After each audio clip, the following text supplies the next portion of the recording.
అందరికీ యేసుక్రీస్తు నామములో వందనాలండి. దేవునికి మహిమ కలుగును గాక. ఈరోజు ఈ వీడియో చేయడానికి గల కారణం ఏంటంటే, బైబిల్ మనకు చెప్తుంది దేవుణ్ణి ఆరాధించే వాళ్ళు ఆత్మతోనూ సత్యముతోనూ ఆరాధించాలి అని. మరి ఈ రోజున సమాజంలో, ఇంకా చెప్పాలంటే మన సోషల్ మీడియాలో మనం గమనించినట్లయితే కొన్ని వీడియోలు ఈ 2-3 రోజుల నుంచి నేను చూశాను. అందులో ఒక 2 వీడియోలు మీకు చూపిస్తాను. ఈరోజు క్రైస్తవ సమాజం, క్రైస్తవులు అని పిలువబడుతున్నటువంటి వాళ్ళు ఎలా ఆరాధిస్తున్నారో ఒకసారి మీకు చూపిస్తాను. ఇది వాక్యానుసారమా కాదనేది చూడండి.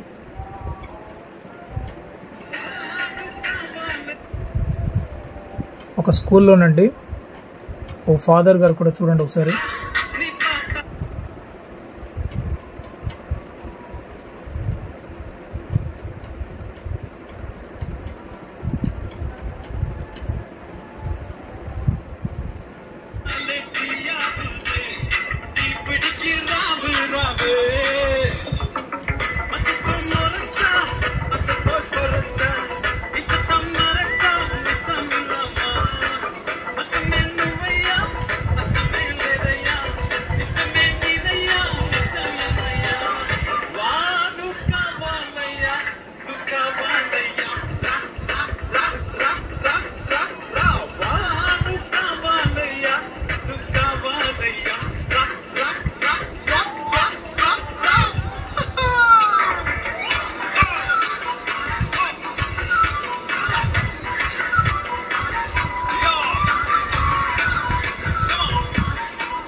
వీడికి ఏమైనా సిగ్గుందంటారా?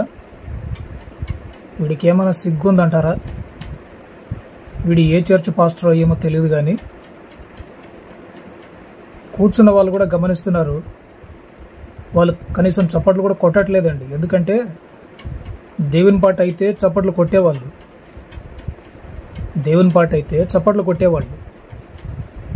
వాళ్ళు చప్పట్లు కొట్టడానికి కూడా ఇబ్బంది పడుతున్నారు అక్కడ చైర్లో కూర్చున్న వాళ్ళు. వీడు ఏకంగా డ్యాన్స్ చేస్తున్నాడు. వీడికి దయచేసి బుద్ధి చెప్పండి మీరు. వీడు ఎవడో ఎక్కడుంటాడో తెలీదు.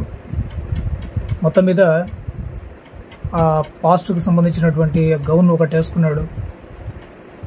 అది ఆ స్కూల్ కూడా క్రిస్టియన్ స్కూల్ అని అనుకుంటాను నేను.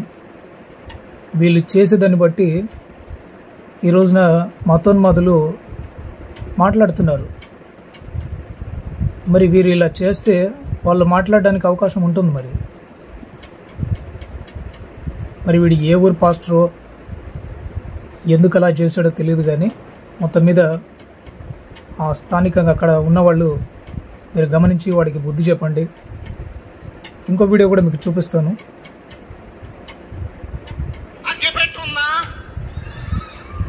ఎందుకు లేదు, బయట కాల్ చేసి బయట తాగేసి వచ్చేస్తున్నారు నాకు తెలుసు. మరి మారు మనసు ఉందా? మారకపోతే ఎప్పుడైనా ఒక్కసారి మారండి. మీ హృదయాలను తెరిచి ఒక్కసారి యేసయ్యని మీ హృదయంలోకి అంగీకరించండి. మీ జీవితాలు మారతాయి, బాగుపడతారు. ఇది నిజమైన సువార్త. ఒక్కసారి నమ్మితే మీరు ఎప్పటికీ కూడా నాశనం అయిపోరు, దేవునిలో ఉన్నతంగా ఎదుగుతారు. నమ్మిన వారు ఒకసారి దేవునికి స్తోత్రం చెప్దాం. వీడి ఎవరిని గురించి ప్రకటించాలని వచ్చాడు? ఏమండి, నీ మిమిక్రీ ఏముందో అది నీ వరకు ఉంటే బాగుంటుంది. అక్కడ క్రైస్తవులు అందరూ వచ్చి ఉన్నారు ప్రార్థనకని. నీ పాటికి నువ్వు సినిమా యాక్టర్లను తీసుకుని వచ్చి వాళ్ళని మిమిక్రీ చేసి దాంట్లో సువార్త బైబిల్ ఇలా చెప్పిందా? దయచేసి సమాధానం చెప్పండి. బైబిల్ ఇలా చెప్పిందా? బైబిల్ అలా చెప్పలేదు. నీకు వాక్యాలు తెలుసు కదా, మరి ధైర్యంగా వాక్యాన్ని చెప్పు. అలా చెప్పకపోగా అంటే సినిమా యాక్టర్లని తీసుకొని వచ్చి ముందు పెడితే, సినిమా యాక్టర్లని మిమిక్రీ చేస్తే దానికోసమైనా జనాలు వస్తారని ఈ ఆలోచన చేశాడేమో పాపం, తెలియదు. కానీ నేను అదే అడుగుతున్నాను ఆ పాస్టర్ గారిని కూడా. ఆయన పాస్టర్ బ్రదరో తెలియదు, ఇది వాక్యానుసారమని అనిపిస్తుందా? ఇంకొక వీడియో గురించి చూపిస్తాను.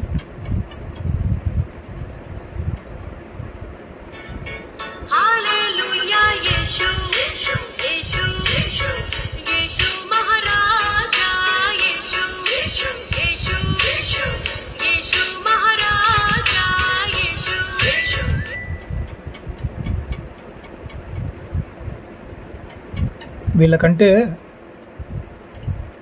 ఆ మతోన్మదులే నయం అనిపిస్తుందండి. వాళ్ళు ఏదైతే మాట్లాడుతున్నారో వీళ్ళు మాట్లాడిన దానికి వీళ్ళు చేసే ఈ చేష్టలకి వాళ్ళు వీడియోలు చేసి అనవసరంగా వీళ్ళే వాళ్ళని పెద్దలు చేస్తున్నారు. ఇది వాక్యానుసారమా? దేవుని వాక్యం ఇలా చెప్పిందా? ఆ వీడియోలు చూస్తున్న వాళ్ళు కూడా కొంచెం గమనించండి. కింద కామెంట్లు పెట్టండి వాళ్ళని. మీరు మౌనంగా ఉండిపోయారనుకోండి, వాళ్ళు ఇంక ఇలాగే చెలరగిపోతుంటారు. ఒక పక్క మనకు మతోన్మాదుల నుండి అభ్యంతరాలు ఉంటే, ఇప్పుడు వీళ్ళు చేసే ఈ పనిని బట్టి అది ఇంకా ఎక్కువ అవుతుంది. మరి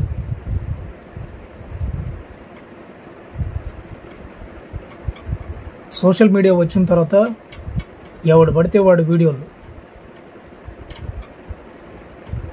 ఏదైనా మీరు చేయాలనుకుంటే దయచేసి మీరు వాక్యానుసారంగా చేయండి. ఓ పక్క సహోదరులు చాలామంది ఆ మతోన్మాదులతో పోరాడుతున్నారు. వాళ్ళు వేసిన ప్రతి ప్రశ్నలకి సమాధానాలు చెప్తూ ఉన్నారు. అది ఒక్క ఎత్తు అయితే, ఇప్పుడు వీళ్ళు చేస్తున్నారు. మరి వీళ్ళకి ఏం చెప్పాలో, వీళ్ళు క్రైస్తవులో లేకపోతే కావాలని చేస్తారో తెలియదు, కానీ మొత్తం మీద వీళ్ళు కూడా చేస్తున్నారు. దయచేసి మార్చుకోండి ప్లీజ్.